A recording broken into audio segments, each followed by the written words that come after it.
అసలు ఈ ఫీల్డ్కి మీకు ఎలా రావాలనిపించింది? నేను ఫస్ట్ న్యూస్ రీడర్గా పనిచేశాను. అది అయిన తర్వాత యాంకర్గా పనిచేశాను కన్నడ ఇండస్ట్రీలో. నేను కన్నడ ఇండస్ట్రీలో చాలా కష్టపడ్డాను. మార్నింగ్ ఒక ఛానల్కి వెళ్ళాను, తర్వాత ఆఫ్టర్నూన్ ఇంకొక ఛానల్, తర్వాత ఈవినింగ్ ఇంకో ఛానల్, అంటే మూడు ఛానల్లో ఒకే రోజు పనిచేశాను నేను. ఒక స్మాల్ షో కూడా వదులుకోకూడదు అన్నట్టు అంత మైండ్ సెట్ నాకు. అంటే ఏమి ఇచ్చినా కూడా చాలా ప్రాంప్ట్ గా చేసేయాలి. నేను చాలా ప్రాంప్ట్ గా చేశాను. ఒక రోజు నేను ఒక పెద్ద హీరోని ఇంటర్వ్యూ చేయడానికి వెళ్ళాలి కర్ణాటకలో. నేను కాలేజ్ నుంచి పార్ట్ టైం జాబ్ చేసుకుని వచ్చేవాళ్ళు నేను. సో అంత కష్టపడ్డాను. సో లైఫ్ లో ఒక్కొక్క చిన్న ఒక స్మాల్ ఐటమ్ కూడా నేను చాలా కష్టపడే వచ్చాను. అప్పుడు అలా వెళ్తున్నప్పుడు యాక్సిడెంట్ అయింది నాకు.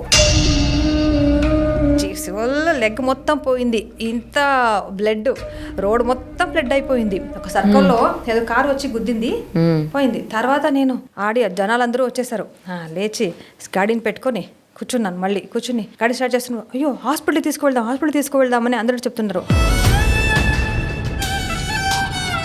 నేను అక్కడ నుంచి డైరెక్ట్గా మళ్ళీ యాంకర్ ప్లేస్కి వెళ్ళాను. వాళ్ళ ఇంట్లో ఇంటర్వ్యూ చేయాలి ఒక పెద్ద హీరోని.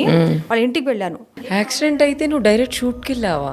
అంటే అంత అనివార్యం ఉండేది నాకు అప్పుడు. అట్లీస్ట్ అది వదులుకుంటే ఆ సంపాదన నాకు పోతుంది, తర్వాత నా ప్లేస్లో ఇంకెవరో వస్తారు, మళ్ళీ వాళ్ళు ఏమేమి మాట్లాడుకొని కంటిన్యూ అయిపోతారో ఆ భయం నాకు ఉండేది అప్పుడు. అంటే వచ్చి ఆ మనీ రాకపోతే అన్నట్టు అంతంత కష్టం డేస్లో నేను చూశాను చాలా కష్టం డేస్లో చూశాను.